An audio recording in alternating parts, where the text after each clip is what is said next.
कोशिश करते हैं, जितना भी वो कर पाते हैं वो कोशिश करते हैं,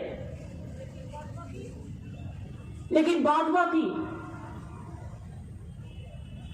जो सेंट्रल गवर्नमेंट का काम था, वादा था, कुछ नहीं किया, लॉकडाउन कर दिया। इसका मतलब जिंदगी को लॉकआउट कर दिया।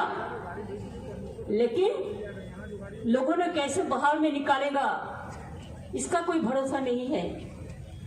हमारा इधर में कैंपेन किया कि ममता दी ने तो दुर्गा पूजा नहीं करने देता, सरस्वती पूजा नहीं करने देता, लक्ष्मी पूजा नहीं करने देता, तो जोगी जी अब उत्तर प्रदेश में दुर्गा पूजा बंद क्यों किया? पूछिए क्यों अब किया? बंगाल में एक बात, उड़ीसा में एक बात, राजस्थान में एक बात, ममता दी कभी पूजा बंद नहीं किया है। मंदिर, मस्जिद, गुरुद्वारा, गिरजा को लेके ममता दी राजनीति भी नहीं करते, नहीं करेंगे भी। लेकिन हमारा देश को जो इंसान है, हर इंसान का साथ में रहना, ये हमारा कॉन्स्टिट्यूशन का काम है। अगर हम कॉन्स्टिट्यूशन को विश्वास करते हैं, बाबा साहेब अम्बेडकर को कॉन्स्टिट्यूशन को विश्वास करते हैं, राज्य सरकारকে বঞ্চিত করা হচ্ছে কেন? জবাব দাও।